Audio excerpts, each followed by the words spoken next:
Hi hello friends, இன்றைக்கி சூப்பரான கல்யாண சாம்பார் எப்படி செய்கிறதுன்னு பார்க்கலாம். இந்த சாம்பார் சாதத்துக்கும் நல்லாயிருக்கும், டிஃபன் ஐட்டம்ஸ் எல்லாத்துக்குமே நல்லாயிருக்கும்.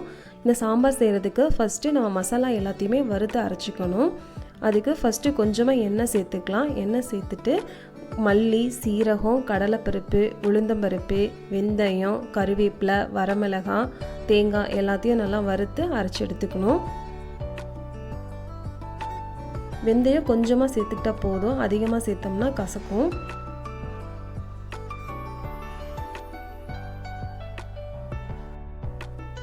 மல்லி, சீரகம், வரமிளகாய் எல்லாமே ஓரளவுக்கு வதங்கினதுக்கப்புறம் கடைசியாக நம்ம தேங்காய் சேர்த்துக்கலாம்.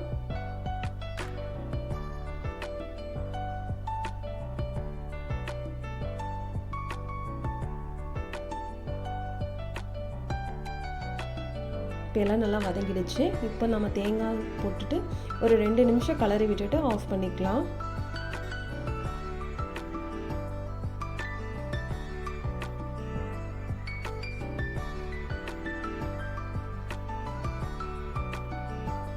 ஆஃப் பண்ணிக்கலாம். எல்லாத்தையும் ஒரு மிக்ஸி ஜாருக்கு மாற்றிட்டு அரைச்சி எடுத்துக்கலாம். ரொம்ப நைஸாக இருக்கணும்னு அவசியம் இல்லை. சாம்பார் செய்ய ஆரம்பிச்சிடலாம். அதுக்கு கொஞ்சம் எண்ணெய் சேர்த்துக்கலாம். எண்ணெய் காஞ்சதும் கடுகு போட்டுக்கலாம். கடுகு பொரிஞ்சதும் நம்ம கட் பண்ணி வச்சுருக்க சின்ன வெங்காயம், பூண்டு, கருவேப்பிலை, காஞ்ச மிளகாய் எல்லாத்தையும் சேர்த்துக்கலாம்.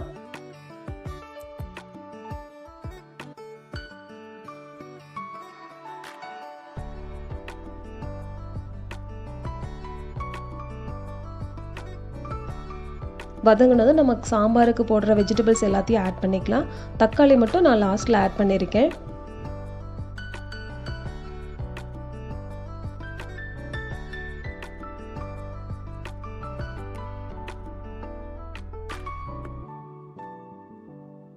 கூடவே காய்க்கு தேவையான அளவு உப்பு, மஞ்சள் தூள் சேர்த்துக்கலாம்.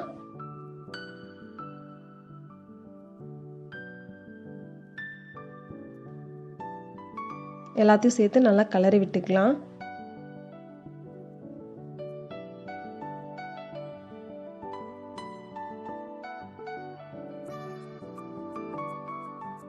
காய் கொஞ்சம் எண்ணெயில் வதங்கும் போது சாம்பார் கொஞ்சம் டேஸ்ட் நல்லா இருக்கும்.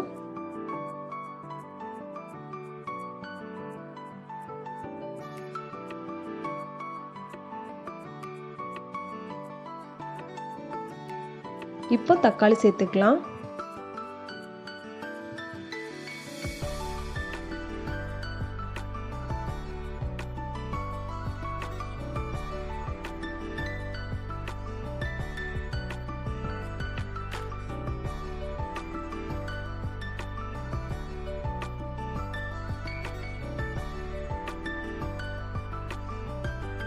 இப்போ நான் சாம்பாருக்கு தேவையான புளி தண்ணி சேர்த்து அதில் நான் காய்கறிகளை வேக வைக்கிறேன்.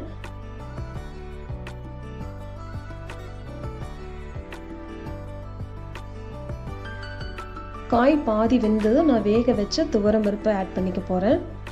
துவரம்பருப்பு வேக வைக்கும் போதே நான் கொஞ்சம் எண்ணெயும் மஞ்சள் தூளும் சேர்த்துருக்கேன்.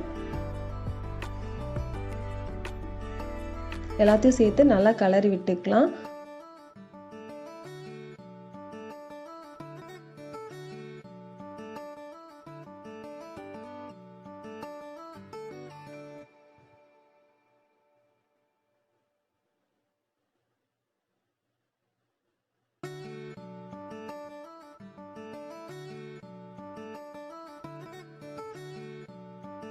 இந்த ஸ்டேஜில் நான் முழுசாக இருக்கிற சின்ன வெங்காயம் ஆட் பண்ணிக்கிறேன். இது நல்லா டேஸ்ட்டாக இருக்கும். சாம்பாரில் போட்ட காய் எல்லாமே நல்லா வெந்ததுக்கப்புறம் நம்ம அரைச்சி வச்சுருக்க மசாலாவை ஆட் பண்ணிக்கலாம். எல்லாத்தையும் நல்லா கலந்து விட்டுக்கலாம். ரொம்ப கெட்டியாக இருந்துச்சு அப்படின்னா நம்ம கொஞ்சம் தண்ணி சேர்த்துக்கலாம். நல்லா கலந்துட்டு ஒரு கொதி விடலாம்.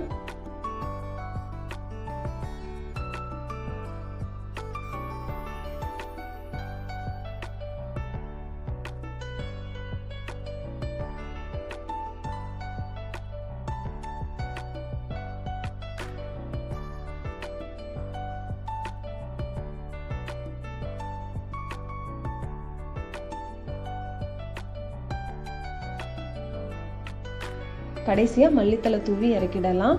அவ்வளோதாங்க, சூப்பரான கல்யாண சாம்பார் ரெடி பண்ணியாச்சு. கண்டிப்பாக இந்த ரெசிபி எல்லாருக்கும் பிடிச்சிருக்குன்னு நினைக்கிறேன். உங்களுக்கு பிடிச்சிருந்துச்சு அப்படின்னா நீங்களும் வீட்டில் ஒரு தடவை செஞ்சு பாருங்கள்.